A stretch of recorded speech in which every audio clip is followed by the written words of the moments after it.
everybody. Welcome to our World Carnival 2022. Today we are going to have here the speech with Antoine. Antoine is a teacher, coach, and teacher trainer with over 15 years experience, and he specializes in acquiring fluency, PBL, and skills training. He mostly works with students preparing for higher education, professionals, and startup, developing to multinational or international level. So, Antoine, welcome, and when you want.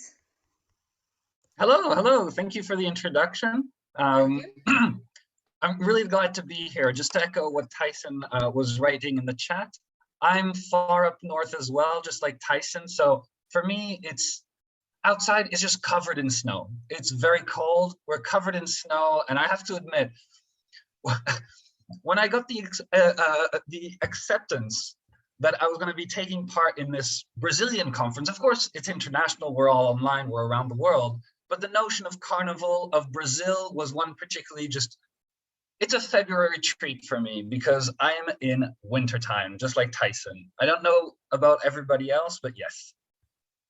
Pretty cold, pretty snowy. So I'm going to share screen for my slides and everything. There we go. Now, of course, the weather is not the only reason why I'm happy to be here with everyone. This is a great conference in honor of a great man. There have been some great people in education. It's a great profession. It's a great sphere to be in. And what I'd like to do today is share my journey into trying to really adopt one of Freire's notions that is really dear to me in my own life, in my teaching. So there will be a bit of theory and a bit of a journey, how I got there, how I started accepting certain parts of his notion, and at the end, some activities, the way I try to help my students follow in that journey. It's not about telling them what to do, but again, about accompanying our students, about helping learners go through certain journeys through life, go through a certain self-exploration. So this notion of Freire that is particularly dear to me is the one that the teacher is, of course, an artist, but being an artist does not mean that they can make the profile, can shape the students. What the educator does in teaching is to make it possible for the students to become themselves. I really like this notion of helping the students make it possible for them to become themselves. It's a very beautiful notion. It's the kind of notion that makes us proud of being in education, you know? And it might seem obvious to people who are not in education, but the students to become themselves, it is a complex notion. It's not that easy to achieve. It's something that inspired me at the beginning, but I have to say, it's a long journey, and I'm still in the process of integrating that, adopting that. And that's what I want to share today. Hopefully get your feedback, maybe inspire you with some of my activities, maybe get your feedback and get insights into the activities that you use to try to make that happen. I think helping students become themselves is complex for two main reasons.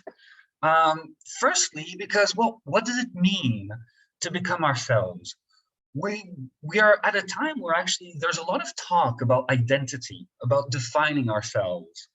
And it sometimes saddens me a little bit, given how much we've grown as a species, how much we know about humanity in terms of history, psychology, science, and yet it's 2022, and still what we mainly see on social media, in the media out there, is still mainly defining ourselves in terms of gender, sexual orientation, color of skin, very superficial traits I find that don't really help young people define themselves in a clear way, I find. So there's the problem of, well, what does it mean to become ourselves? What does it mean? How do we identify ourselves? Then there's the problem of communicating what we have become, who we are, our identity. I think very often the danger in being a communication coach or a language teacher is that we focus a lot on learning to express ourselves, helping students express themselves. But there are two aspects to that. There is the listening, the speaking, the expressing yourself, but there's also the helping others listen and speak. Because it's one thing to have something to say, it's another thing getting people to listen. And that is something we can see in social media, in a lot of social movements out there. It is not always whether it's right or wrong, whether we agree or disagree. Sometimes it's about the way the message is presented that makes it successful or not. It's a journey. It's really a journey of exploration. I want to share a bit my journey in discovering how I found out a bit more about my own identity, how I learned to express it, how I learned that, well, I can learn to express myself, but I also need to learn to make others want to listen. And I have to say, the first thing to me is inspiration. We have to look at the people who inspire us to help define ourselves, and also to help understand how better to communicate. I'm sharing here some ideas of the people that inspired me and the kind of people that I will use in my lessons, in my sessions with learners. I'll use interviews, speeches from people like this. You have, of course, President Barack Obama, who's an expert communicator. And here, really, I don't want to talk about whether we agree or not with his policies or what he's done either. Any of the people I'm presenting here, I really want to focus on their communication skills. Same goes with Sir David Attenborough. An expert communicator. I personally love Attenborough documentaries. I find his voice very soothing. His way of communication it's a person you want to listen to. I've got Bjork on there. I don't know if any of you know this interview of hers where she's kind of opening up a TV set. I think it was in the late 80s, maybe beginning of 90s. Again, it sounds silly. It's just her opening up a TV set and talking about what she's doing, what she's discovering. But she's an expert. The way she talks, you want to listen to her. You're stuck to her words. Also a scientist. I mean, Carl Sagan, to me, I will often use things from speeches, interviews from Carl Sagan, no matter how complex the subject he's communicating is. He was just always an expert at presenting it, at making you want to listen, at keeping people hooked. And I hear so often from my students, very interesting notions, very interesting changes they want to bring, social ideas that they want to bring to society. And the role I see for us as teachers, keeping in mind this idea of Paulo Freire, that we're helping our students become themselves, I often don't feel that I have much to bring in terms of ideas. You know, they're such a smart new generation. They're very socially aware, and they have a lot of ideas on what to do differently. I'm already part of the older generation. I think it's time for them to bring their ideas forth. What I can help them with, though, is expressing, communication, because this is not something that is obvious.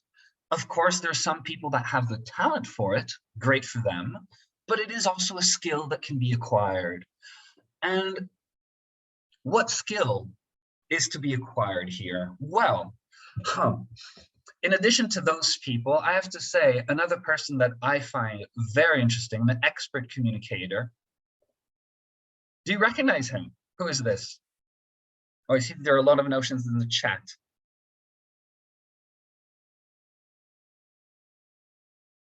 Absolutely, Martin Luther King.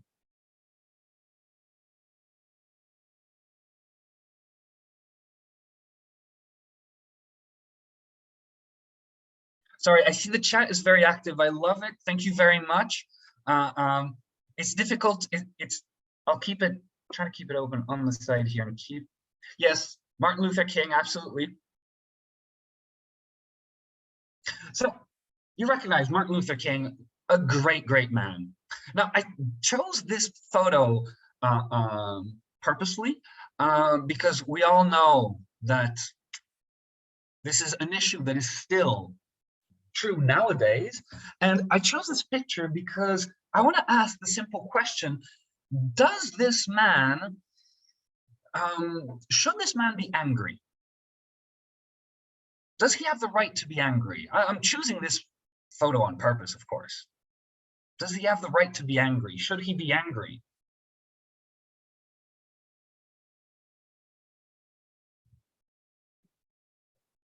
Absolutely, absolutely. I think we're all on the same page. If we know that the Black Lives Movement was big and it was important and things are still far from ideal, but we can imagine that if things are already bad now, at his time, it was even worse. He perfectly had the right and he should have. And yet what's very interesting is that, well, I think we all know his great speech, his great I Have a Dream speech was very interesting to read or listen to it, is that he's not that angry. He's not going for anger because his goal in communicating his speech, his idea, he's not going for division. He's trying to unify. He's trying to find a solution. It's very interesting. His I Have a Dream speech is a very interesting speech. I chose a little section of it. We're going to take a look. I like doing that with students. I'd like to point out the fact that I'm kind of both American and European. It was just the context of my childhood when I was growing up, but my parents' jobs made it so that I grew up partially in the States, partially in Europe. And it's very interesting because this I Have a Dream speech speaks to the American in me. Take a look at this part. I mean, in a sense, we've come to our nation's capital to cash a check. When the architects of our republic wrote the magnificent words of the Constitution, Declaration of Independence, they were signing a promissory note to which every American was to fall heir. This note promised that all men, yes, Black men as well as white men, would be guaranteed the honorable rights of life, liberty, and the pursuit of happiness. It is obvious today that America has defaulted on this promissory note insofar as her citizens of color are concerned. But we refuse to believe that the Bank of Justice is bankrupt. We refuse to believe that there are insufficient funds in the great vault of opportunity of this nation. Now, I mean, this is a great speech from a great communicator, a great man. And yet it's very interesting. You obviously see what is already highlighted in bold. Can you understand why the American in me loves this speech and the European in me loves the general idea, but might not be a fan of a few parts?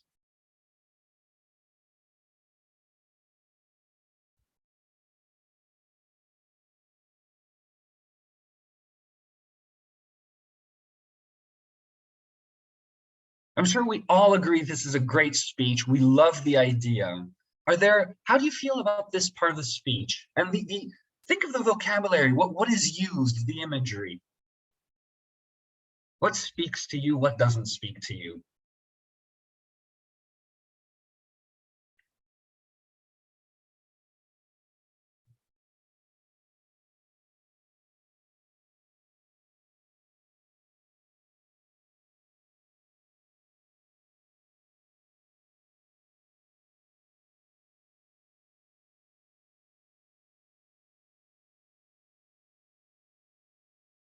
It's an expertly written speech. He's a very, very smart man. We remember the context. This man is trying to communicate an injustice to his fellow Americans. Tyson, yes, Bank of Justice is corrupt. The insufficient funds in the vault of opportunity. It's interesting. It's interesting. Remember the context. So this man is an American. It's happening in the United States of America. Yes, Tyson. Okay, we're on the same page. It's exactly that. You're absolutely right. And one could wonder why there's so much imagery, capitalistic imagery, money referenced. I mean, I love the speech and I love the idea. Why is it the Bank of Justice? As a European, that kind of like justice and bank? No. Those are two different things. Insufficient funds in the great vault of opportunity. Again, we're talking really about money, and but the American in me understands why.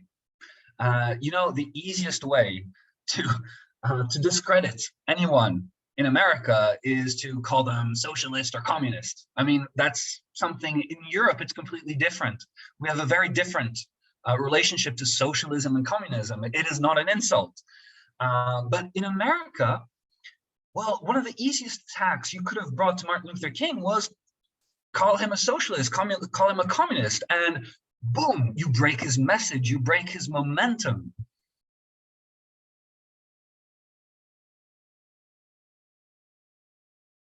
Exactly. He's speaking the language Americans will relate to. I find it fascinating. I really find it fascinating how these great people, these great communicators, Martin Luther King, I mentioned Barack Obama, David Attenborough, artists like Bjork, scientists like Carl Sagan. It's these expert communicators don't just think about what they want to communicate, they also think about who they're communicating with. And this, when I finally understood that, this was a great part of my journey as a teacher. I started understanding again more this notion of how we teachers as well try to adjust our message, adjust the way we're teaching to the groups, to the students themselves. It is about them. It is not about us. Same goes with communication. Communication and teaching are so similar, basically. I love it. Exactly, Irene. Maybe this way they would listen. They're more likely to listen to the message. Tyson, good question. And I would personally love to speak to a man like this. Sadly, it's not possible anymore with Martin Luther King. But this would be a topic I would bring up with Barack Obama, with David Attenborough. I would ask them, is this a natural talent? Is it innate to them? I'm sure some of them, it's a talent, others, it's a skill. I'm saying it's a skill because I've discovered that it's possible to encourage, to guide, to coach this in communication. And I love, this is a part of teaching that I find, again, coming to Paulo Freire, another notion of his is the idea that teaching is not just delivering information. This is where I really embrace that. I love that, this idea of helping develop skills, communication skills, rather than just delivering information. It's more than that. Well, this whole journey, after me connecting with these particular communicators, it brought me to reading this book. I don't know if anybody's ever heard of Daniel Shapiro or this book, Negotiating the Non-Negotiable. Daniel Shapiro is actually a man who writes speeches for politicians. Well, he's an expert at that. You'll see why. He's a very smart man. He's a very smart man, and he's got a skill in communication and understanding who he's talking with. It's fascinating. I'm going to give you a major takeaway that I took from his book that helped me understand better who I am. Yes. And how I've started implementing that in my lessons, trying to help in different ways my students in that way. So in negotiating the non-negotiable, Daniel Shapiro offers a different way of looking at identity, a different way of looking at who we are that I find fascinating and goes far beyond simple differences like gender and things like that. He calls it the pillars of identity, or another way, it's an easier way to remember it, the BRAVE framework, because each letter stands for one of the pillars.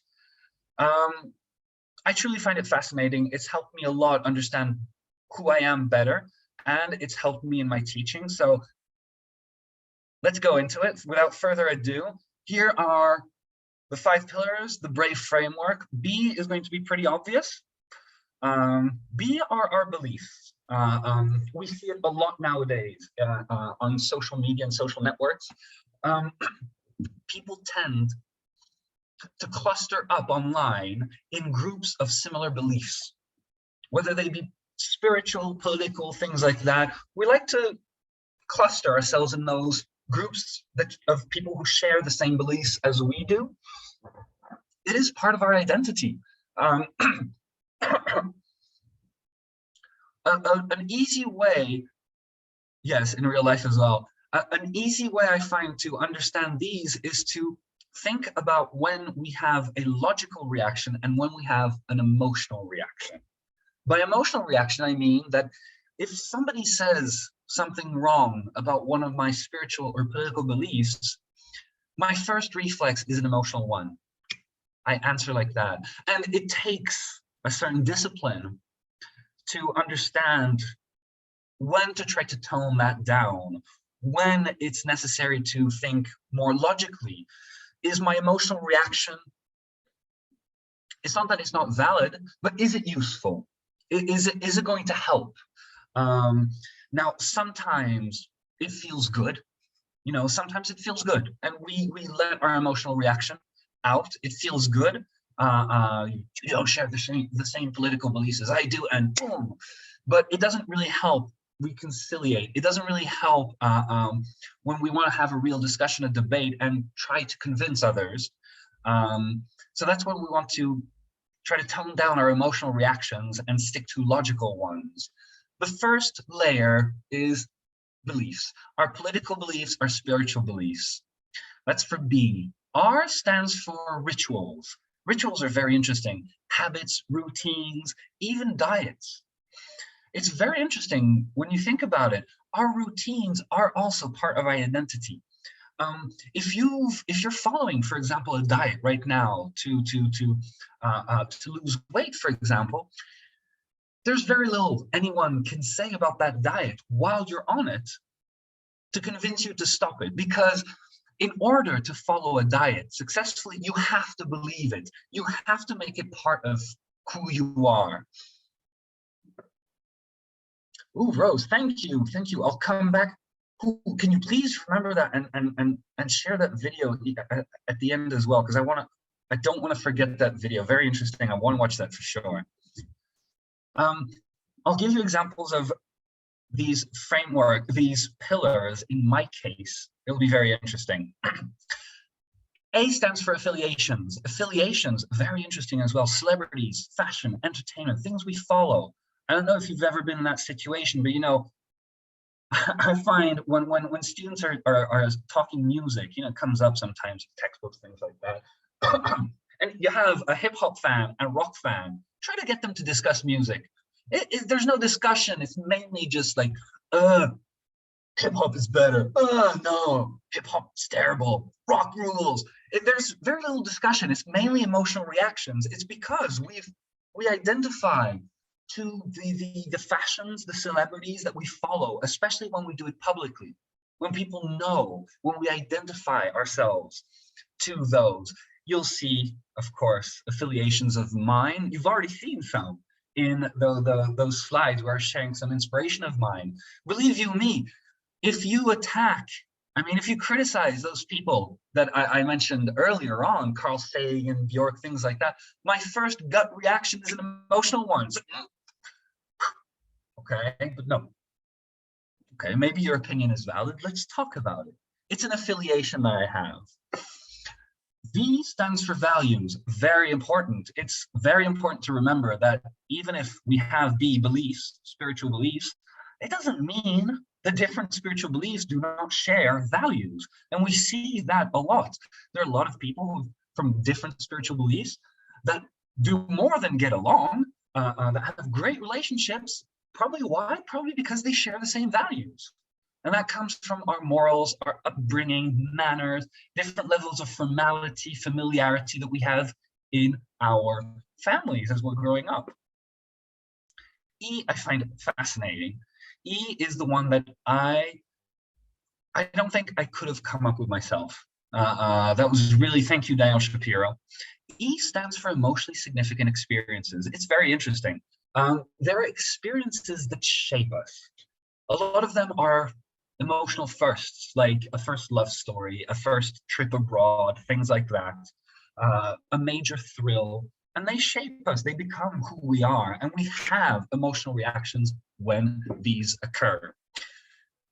Now, what I've just done is very theoretical, and it's difficult to picture and to grasp, I find. I don't like being too theoretical and too like this. What I like doing more is being practical. And thank you very much. What I'd like to do here is to challenge you to try to define me a little bit. I'm exposing myself. I don't mind that. I'm not shy, and I'm not.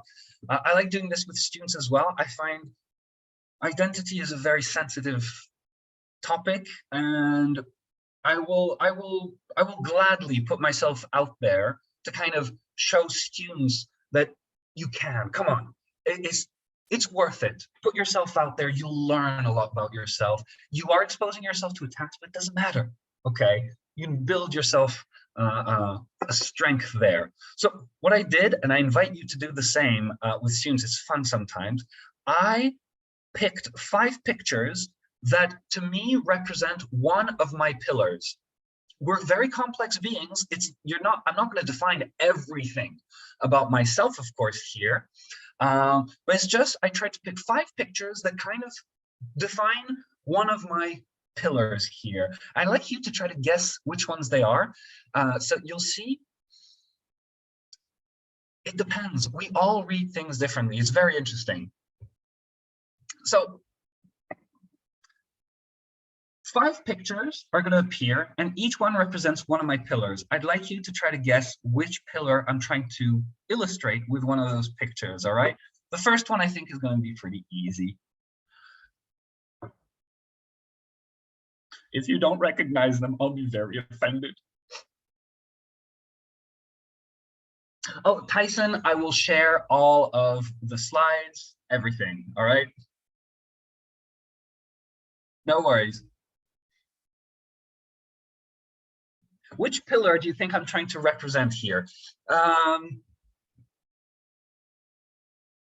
Tyson, you're right. I'm too young for it to be an actual experience. I would love to have that experience of seeing them live in concert. Unfortunately, I didn't, but wow, amazing.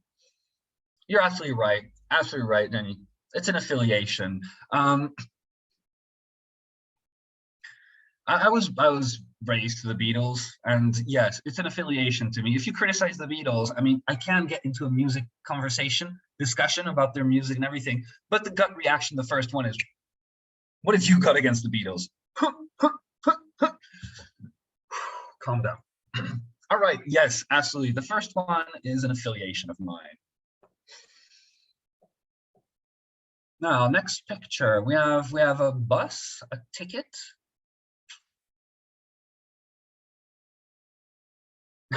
Linda, don't worry.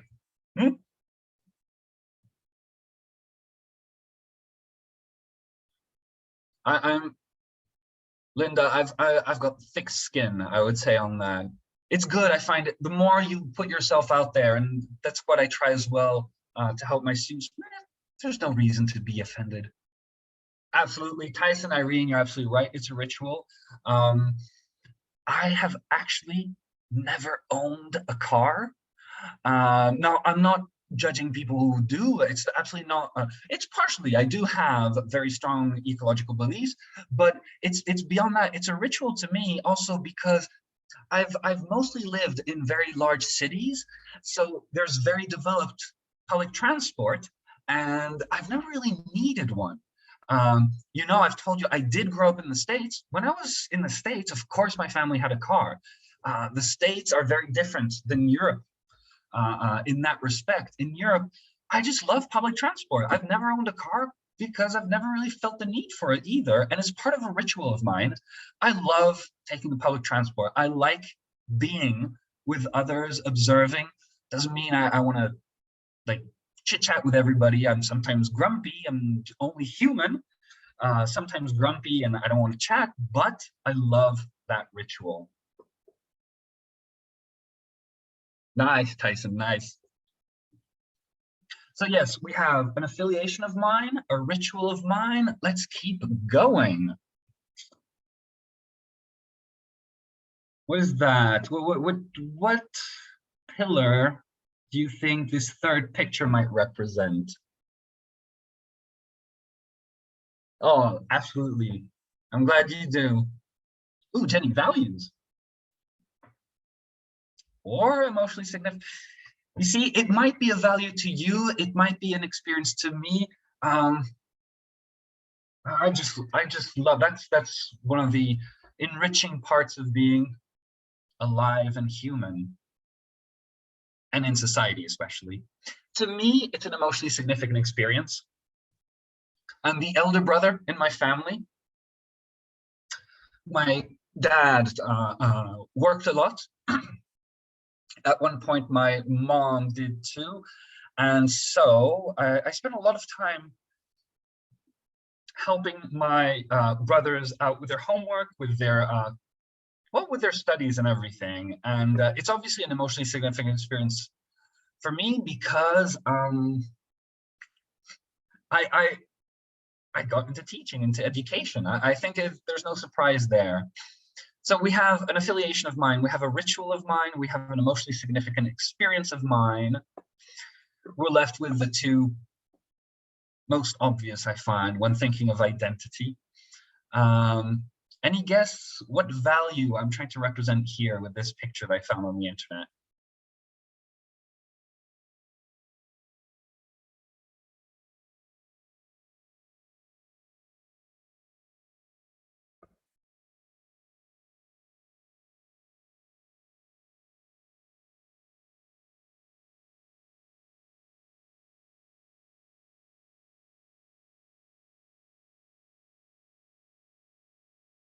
Ooh, a belief? What would be the belief? I'm curious. It's, we all read things differently. It's very interesting. I like it. To me, it's actually a value.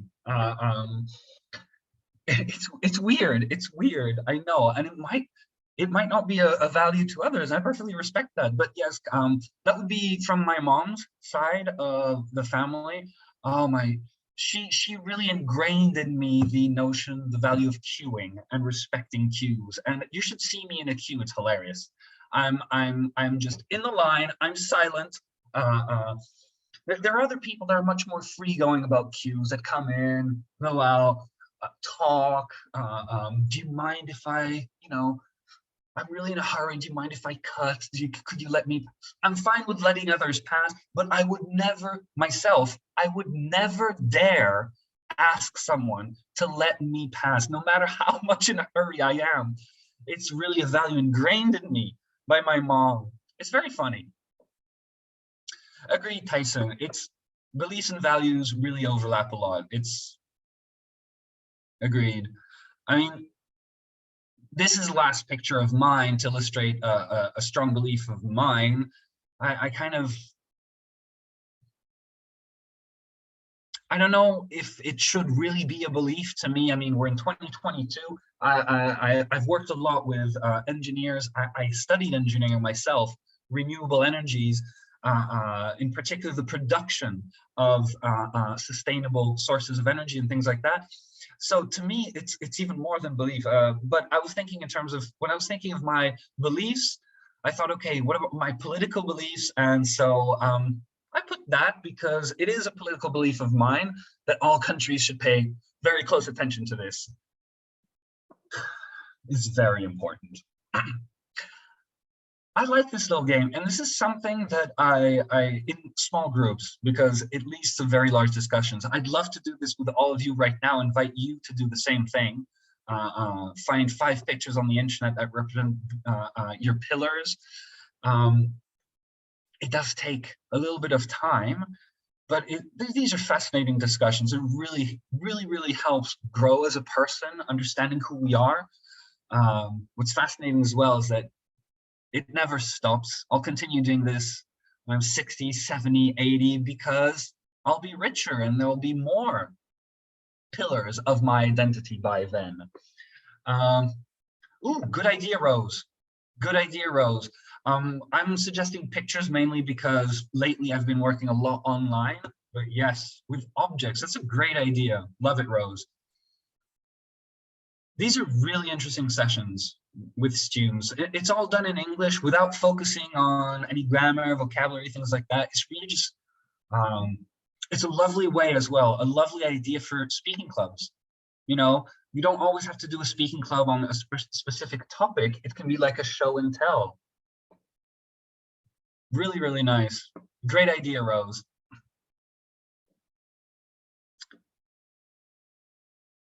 True, Rose, of course. Even if they're at home, they can still go and grab the object. Thank you, Rose. sometimes we do need a little sharing and perfect. Thanks. Very smart. Agreed. So, well, this is an introduction to this this brave framework of Daniel Shapiro that I find fascinating, really interesting, pillars of identity. I know we've got little time left, but I would like to share as well some ideas of activities that I do. These are things that I've started to implement more and more in my lessons following this journey of discovery that started with Paul Freire's idea of helping students become themselves. What does it mean? I really thought myself, well, okay, if I'm going to help others become themselves, maybe I should understand who I am myself. Long story, but we also have our lessons, and we need to come up with activities, and we need to think outside the box and try to push our students into thinking about this idea of not just, hey, you have what you want to say, all right, but what about adapting it to who you are saying it to?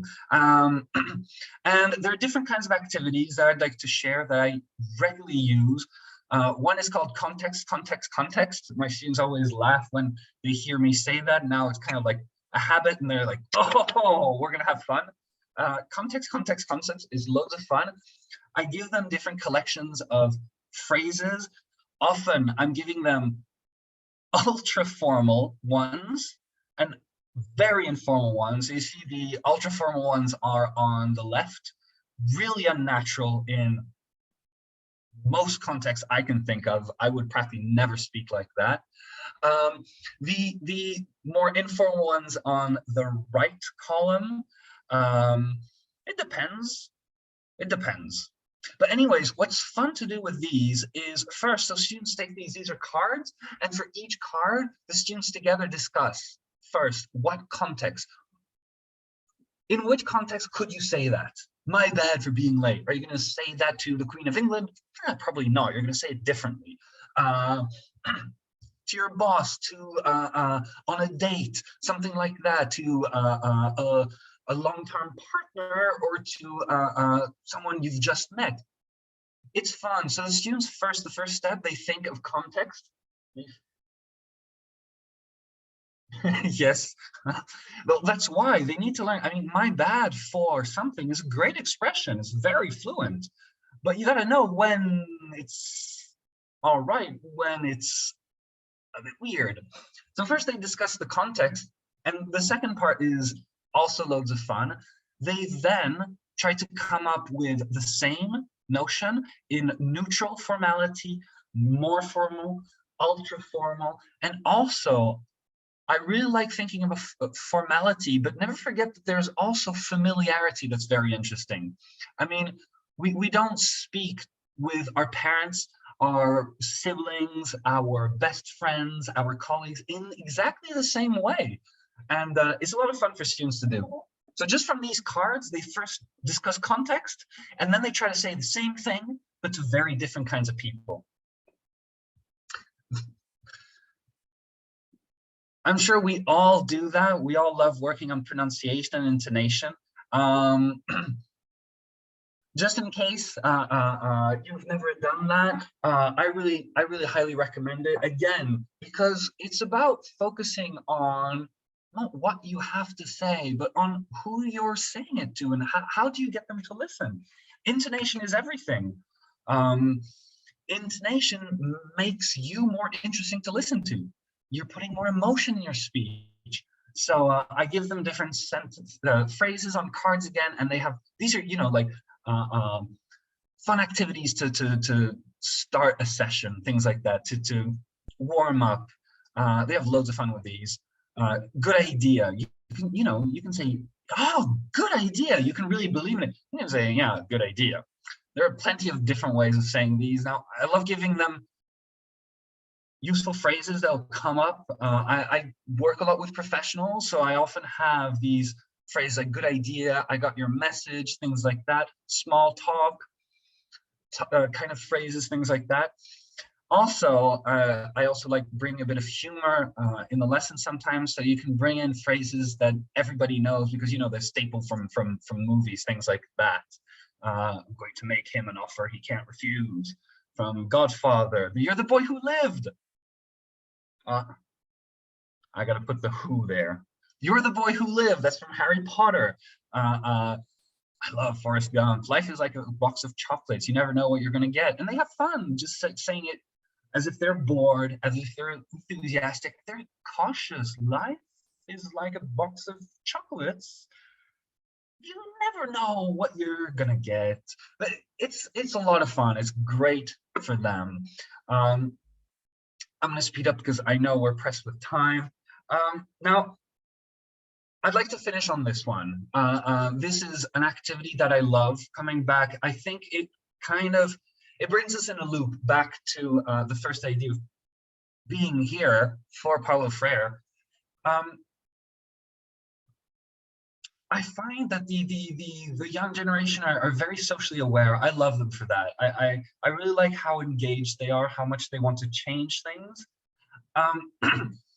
And I don't know about you, but most of the teenagers in my groups, they're quite active, or they want to be. So we'll talk about charities and things like that. And what I like doing with them is having them pick a charity or design a charity. It can be, I love project-based learning. The project can be for them to design a charity and think how they're going to raise money, how they're going to spend it, what they're going to do with it. But the communication part of this project, at one point, I'll give them little cards and I'll ask them to think for the same charity. Let's say, I don't know, like, okay, it's a charity. You're a charity for, I don't know, for whales, saving whales. Okay, well, you're going to need to try to get funds. How are you going to present your charity to these different kinds of people? Okay, there's a young couple on a date. How are you going to approach them and try to get them to give money for your charity? Someone walking with their pet. Okay, they're walking their pet around. A group of tourists visiting a local site. A professional sports person signing autographs.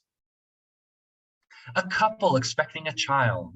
You see, every card is supposed to kind of like awaken their curiosity, their notion of identity, and make them think about, all right, our charity is very clear. We want to save whales. Okay. But how do we communicate that to these different kinds of people? An elderly couple looking at holiday brochures, a business person who just checked in at a high-end hotel, a group of students chilling after their exams, a group of people playing football outside. I love bringing in these kind of little cards so I love project-based learning. I love putting my students, whether they're my teenagers or or my groups of adult professionals, putting them into groups, launching them onto projects, and regularly feeding their projects with these little card activities where I pause their project and go, okay, now let's bring a bit of dimension to your project.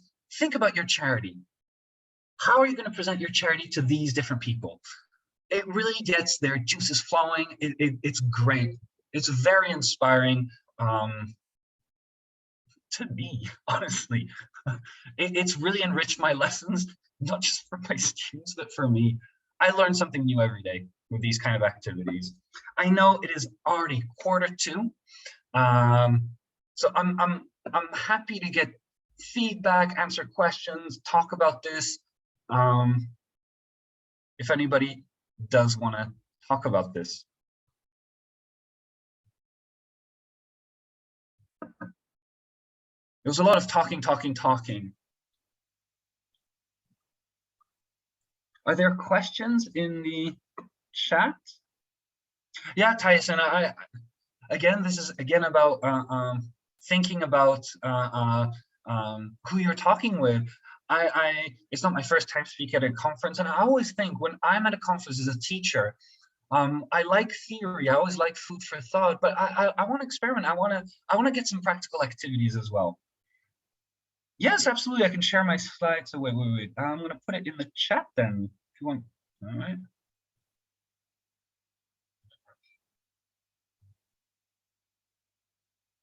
Here it is in PDF format, and here it is in PowerPoint format.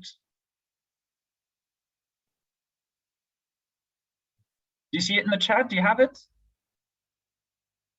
I'll put it in PDF and in PowerPoint. Perfect. Yeah, please, you're welcome. That's what's great about our community of teachers. We're people who like collaborating. We're team players. We learn from each other. I love these conferences.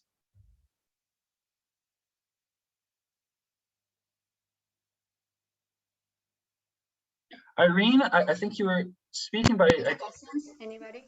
Now you can listen to me? Yes, perfect. Okay, good.